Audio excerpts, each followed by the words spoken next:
হ্যাঁ জেমিনি, তুমি কি আছো এখনো? হ্যাঁ, আমি এখানেই আছি। তুমি কেমন আছো? হ্যাঁ, আমি ভালো আছি। আমি তোমাকে কিছু প্রশ্ন করতে চাই। অবশ্যই জিজ্ঞাসা করো, আমি উত্তর দিতে প্রস্তুত। আচ্ছা, তুমি আমাকে বলতে পারো যে পৃথিবীর সব থেকে পুরাতন ধর্ম কোনটি, প্রাচীন ধর্ম কোনটি?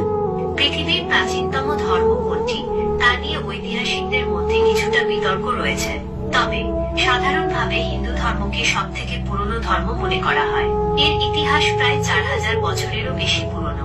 ও আচ্ছা, তার মানে তুমি বলতে চাচ্ছ যে হিন্দু ধর্ম 4000 বছর এমন আর কি হিন্দু ধর্ম, তাই তো?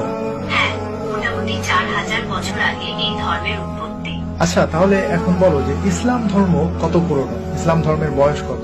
ইসলামের ইতিহাস 1400 বছরেরও বেশি পুরনো।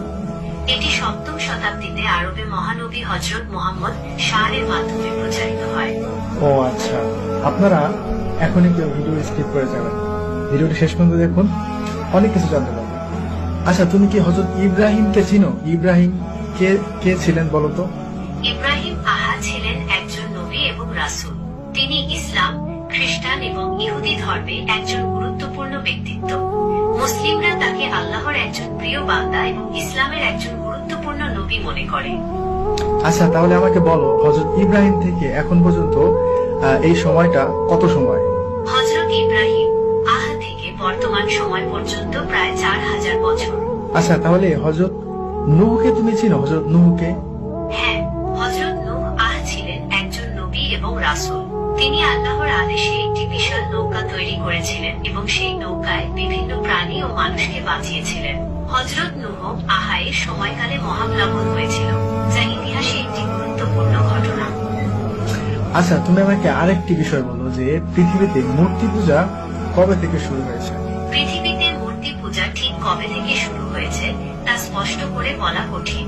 তবে ঐতিহাসিক ও প্রত্নতাত্ত্বিক প্রমাণ থেকে জানা যায়, প্রাচীন মেসোপটেমিয়া, মিশর এবং ভারত সহ বিভিন্ন সভ্যতায় খ্রিস্টপূর্ব কয়েক হাজার বছর আগে থেকেই মূর্তি পূজার প্রচলন ছিল। আচ্ছা, ঠিক আছে। আনুমানিক এর বয়সটা কত হবে? আনুমানিক খ্রিস্টপূর্ব 5000 বছর আগে মেসোপটেমিয়ায় প্রথম মূর্তি পূজা শুরু হয়েছিল বলে মনে করা হয়। ওকে, হযরত নূহ থেকে এখন পর্যন্ত এই সময়টা কত সময়? হযরত নূহ থেকে বর্তমান সময় পর্যন্ত প্রায় 6500 বছর। ওকে, তাহলে এখন ইসলামে হাদিস রয়েছে হযরত নূহ আলাইহিস সালামের সময়ে মূর্তি পূজা শুরু হয়েছিল। তো এখন আমরা কি মনে করতে পারি না যে ওই মূর্তি পূজাটাই মানে কালের পরিবর্তনে আস্তে আস্তে এটা মিশর এবং ভারত উপমহাদেশে চলে এসেছিল? হ্যাঁ, হযরত নূহ এর সময়কালে মূর্তি পূজা শুরু হয়েছিল এবং সময়ের সাথে সাথে এটি অন্যান্য অঞ্চলে ছড়িয়ে পড়েছিল।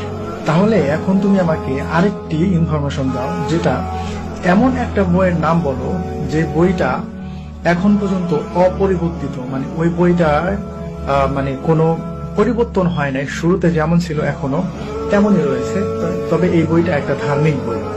মুসলমানদের পবিত্র ধর্মগ্রন্থ কোরআন অপরিবর্তিত রয়েছে। এটি একটি ঐশ্বরিক গ্রন্থ যা আরবি ভাষায় অবতীর্ণ হয়েছে। মুসলমানরা বিশ্বাস করে কোরআন আল্লাহর বাণী এবং এটি মানবজাতির জন্য পথ প্রদর্শক। তাহলে কি এমন একটি গ্রন্থ যে গ্রন্থের মধ্যে কোনো পরিবর্তন নাই, যেটা ধার্মিক গ্রন্থ, তো এমন একটি মানে গ্রন্থের কোনো একটা ইতিহাস বা কোনো একটা ইনফরমেশন যদি এই গ্রন্থ থেকে দেয়া হয়, তাহলে সেটা কি বিশ্বাস করা যায়? হ্যাঁ, অবশ্যই। কোরআন অপরিবর্তিত থাকায় এর ঐতিহাসিক তথ্যগুলো নির্ভরযোগ্য বলে বিবেচিত হয়। এখন তুমি আমাকে আরেকটি কথা বলো, তুমি যে প্রথমে বলেছিলে যে হিন্দু ধর্ম 4000 বছর পুরনো, কিন্তু যখন মুসলিম ধর্মের কথা বলেছি তখন তুমি বললে যে এটা 1400 বছর পুরনো। কিন্তু আমি তোমাকে ধরিয়ে দিলাম এবং আমি মুসলিমদের ইতিহাস সম্পর্কে তোমাকে জানালাম যে ইসলাম ধর্ম কবে থেকে শুরু। ইসলাম ধর্ম 1400 বছর আগে থেকে শুরু হয় নাই, হযরত মুহাম্মদ সাল্লাল্লাহু আলাইহি ওয়াসাল্লাম থেকে শুরু হয় নাই। ইসলাম ধর্ম তুমি ঠিক বলেছ। ঠিক আছে, আমি বুঝতে পেরেছি। তুমি ইসলামের ইতিহাসের সময়কাল নিয়ে জানতে চেয়েছিলে। যেহেতু ইসলামে হযরত আদম থেকে শুরু করে সকল নবী রাসূলগণের কথা উল্লেখ আছে, তাই এর ইতিহাস অনেক পুরনো। তবে হযরত মুহাম্মদ এর মাধ্যমে এই ধর্ম পূর্ণতা লাভ করে। হ্যাঁ, এটা বলা যায় যে হযরত মুহাম্মদ সাল্লাল্লাহু আলাইহি সাল্লামের হাত ধরে ইসলাম ধর্মের যে পূর্ণতা সেটা লাভ করে, কারণ হযরত মুহাম্মদ সাল্লাল্লাহু আলাইহি সাল্লামের পরে আর কোনো নবী আসবে না এবং এখানে ইসলাম সম্পূর্ণ করে দেয়া হয়েছে। তবে ইসলামের শুরুটা হচ্ছে হযরত আদম থেকে, নূহ, ইব্রাহিম, তারপরে হযরত মুহাম্মদ সাল্লাল্লাহু আলাইহি সাল্লাম, আর অনেক মাঝখানে অনেক নবী রাসূলগণ